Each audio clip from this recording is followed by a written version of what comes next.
Listen to the president of Burkina Faso, Captain Ibrahim Traore, share words of wisdom with fighting forces of the south-central region, as he interacted with them at the Thomas Sankara National Commando Training Center in Po City of the region's Nahouri province. It is an interaction that happened on the Sunday of June 15, 2025, the day after the 37-year-old leader commissioned active officers at the Georges Namoano Military Academy in the same city, and in which he had a very important message to share with the commandos in training and fighting forces on the ground. A message regarding the real reason why Burkina is at war, his administration's firm stand that it will not negotiate with terrorists who are destabilizing the nation, and also a warning that Burkina's soldiers who have been jeopardizing combat operations and exposing their units to the enemy by updating every move of army units on social networks like TikTok and X, will face dire consequences. This morning, I wanted to come and say congratulations to all the forces of Po, and by extension the whole region. Congratulations on the work done. This is one of the most peaceful regions, and that doesn't mean it's over.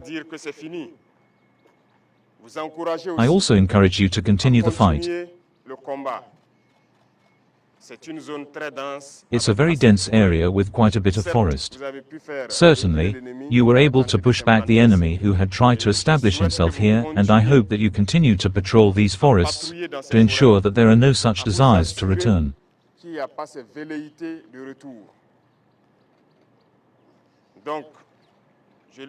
So I say congratulations, but my encouragement for the future. I hope I make myself understood. It is not because the enemy can no longer penetrate that it is over. It is a guerrilla war, and here we are at the National Commando Training Center.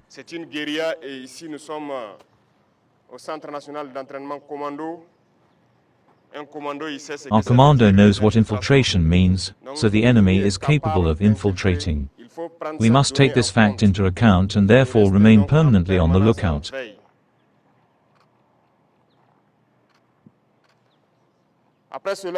After that, I hope that everyone can reflect again on their commitment. His or her commitment, because we have a war that has been imposed on us, and today more than ever, I think that all the forces that are fighting must understand why we are fighting, and I often say to the element leaders to be able to explain to the men why we are fighting.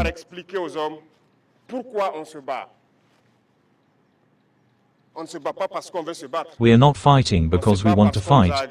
We are fighting because we have been attacked. They came to impose a war on us, and why they imposed this war on us, I think that everyone must understand it. It's because they want our lands without us, and it did not start today. It has always been like that for the case of Africa. Remember slavery, where they came to deport many Africans, the able-bodied ones. Moreover, it's those who were of childbearing age that were deported. Many died and emptied Africa.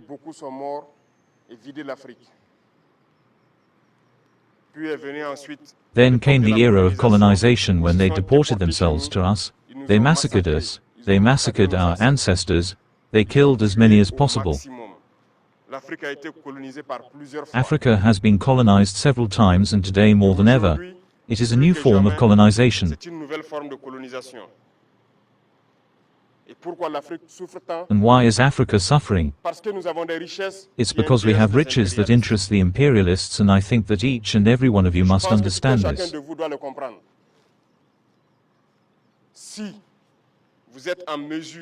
If you are able to put yourselves on the front line, to fight until the supreme sacrifice, as they say, it is because you understand the meaning of your commitment.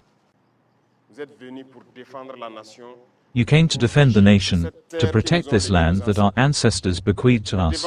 Our predecessors wrote the anthem for us, and I think that when you listen to the anthem of Burkina, it begins on the other hand. Because they opposed several forms of colonization. The Burkinabe are against humiliation. We are against all forms of domination. The Burkinabe are against neocolonialism. And that's all you need to understand. That they wrote the anthem to oppose a number of facts in this world. s'opposer à un certain nombre de faits dans ce monde. Et ils ont défendu cette terre et ils nous ont légué la terre. And they defended this land and they bequeathed the land to us. And our duty is to fight and defend our lands as well, to bequeath them to our children. Aujourd'hui, today we are fighting, but not necessarily for ourselves, but for our children. Those who have children, don't they love their children?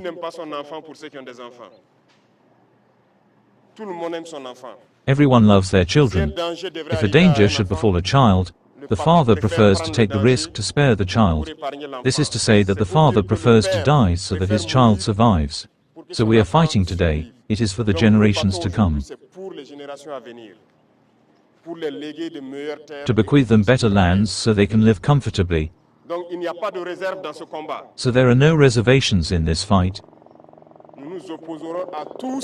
We will oppose everything these dominators want to impose on us. And you must continue to fight for that. Listen carefully to our anthem. And that should give you more motivation. Get involved because, as I often say, Burkina Faso is very rich. Today, we have grown in numbers in the armed forces, in the internal security forces. And in terms of equipment, we have also made a lot of efforts. But where did we get these resources? Understand that there was mismanaged wealth, and there is even more, because as some people think or can imagine, there is no bank where you can go to take a loan in this world to pay for weapons. There is none.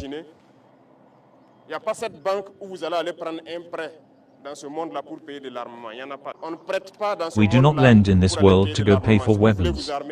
If you want to arm yourself, you have to use your own funds. But in the recent past, we were projected, we were not armed like that. Very far from it. I think there are many elders here who have experienced the same thing, who can advise the younger ones what we were experiencing only yesterday and what we are experiencing today, and that must give you motivation to fight, and that is very important.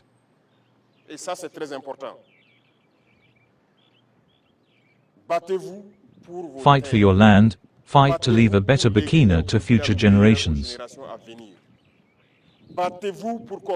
Leave so that we can decently exploit our resources and that it benefits us. We have launched several initiatives. Our parents in the village are in any case more or less happy with everything we do for them in terms of agriculture, because our population is mostly agricultural. For everything we are doing in terms of road infrastructure to be able to move and everything, but all this is with our resources. You look at the images of other countries, you would like your country also to resemble these so-called developed countries there. You think it is impossible? Well, it is possible.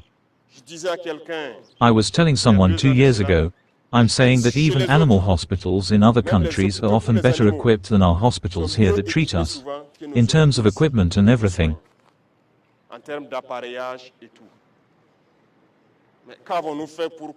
But what have we done to get to this level? Well, we'll catch up and surpass it. That's what led us to launch programs to build modern, well-equipped health centers.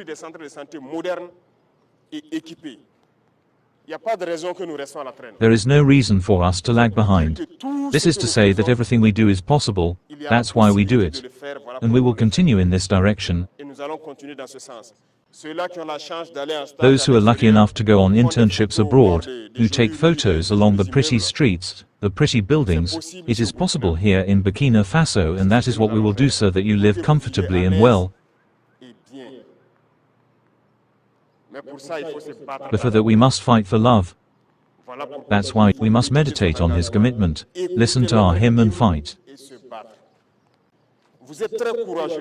You are very courageous, very happy, but often there are attitudes that come to offer you unnecessary losses, especially the use of cell phones.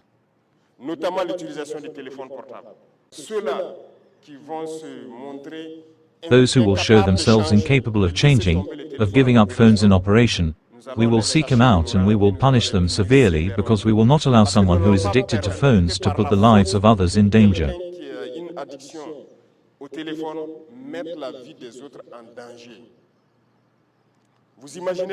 You imagine you are in detachment on your position. Good soldiers mount the faction concentrated at their post, they finish, they go down, they have to rest. And a saboteur finds himself at the post with his cell phone on TikTok or whatever, X or Instagram, until the enemy approaches, attacks, and the good soldiers can die in their rest. Do you want us to leave them in our ranks? That's what you want.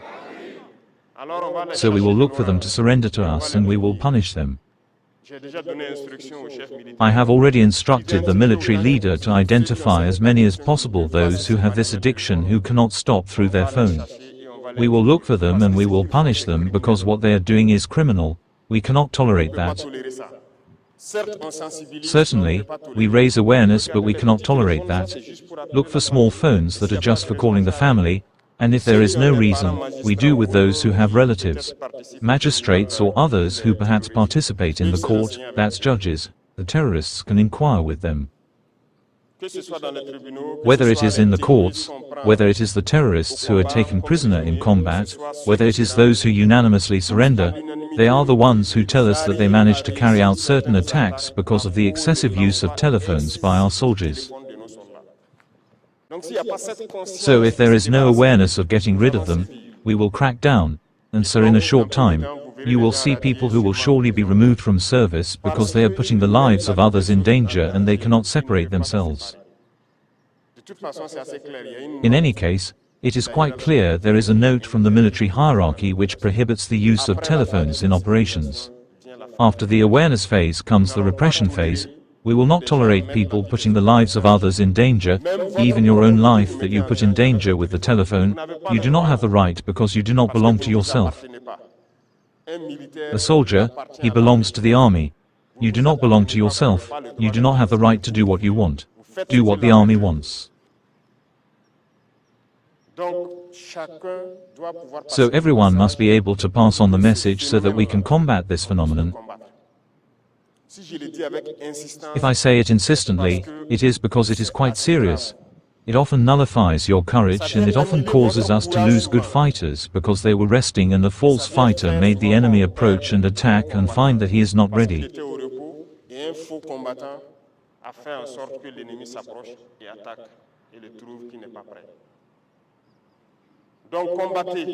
So fight this excessive use of the telephone and pass on the message as clearly as I pass it to your comrades. I know that here you will find soldiers of all classes. Pass on these messages as clearly.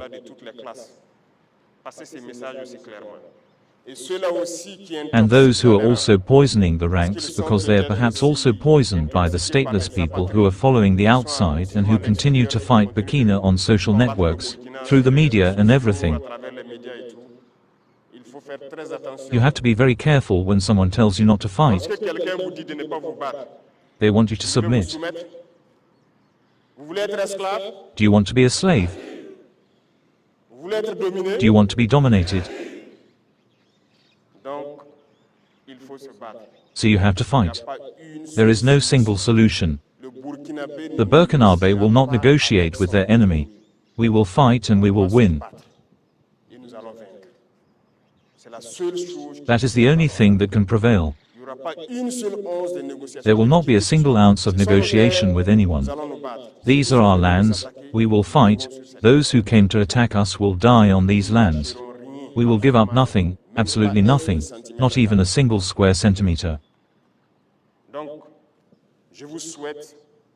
So I wish you to continue to prepare, to always remain on alert even if you are not in operation.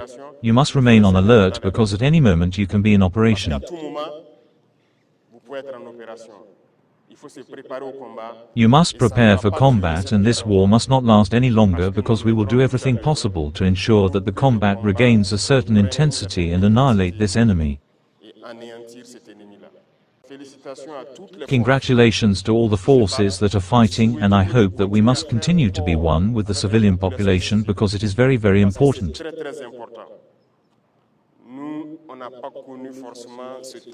We did not necessarily know this love between the army and the civilian population years ago. It was not easy, it was small fights that never ended the shenanigans in the neighborhood. But today the army and the population are fed up, and this is the essential factor for the success of operations like that.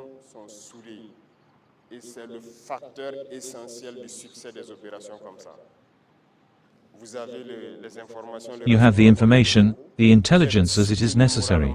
You are supported morally, you are supported psychologically, so there is no reason to feel bad, be honorable, there is no reason not to go ahead, not to continue to cultivate this love with the population, continue to help them, continue to also participate in uniting them, because our past of several decades of bad politics has contributed to weakening our different social causes to divide people, often on futile questions.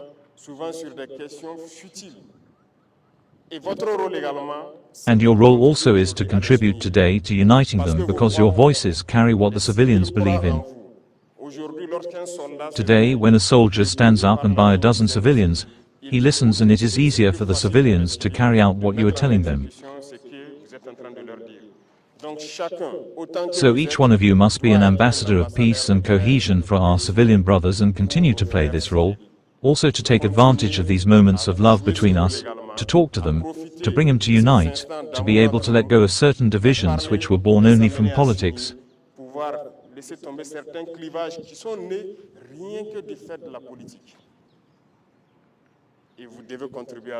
And you must contribute to that, because the military is not just holding the weapon and running to kill. No, you are trained beyond that. If you defend the homeland, it is because there are all these values that you embody and that you must also be able to exploit to unite your civilian populations. Good training for those who are still in training, good luck. We do not lose morale. It is hard here, sir, the hard one passes, and you are hard and you must pass. For those who are on the ground, I wish you very good luck in the operations, and therefore continue to scour the different forests to detect possible infiltrations, continue to protect these populations who only believe in you, and who only count on you. May God accompany you in your different missions. May God protect you throughout your different battles. May you return safe and sound to tell us about the battles, and may we be able to build our policy as we wish. Homeland or death, we will win.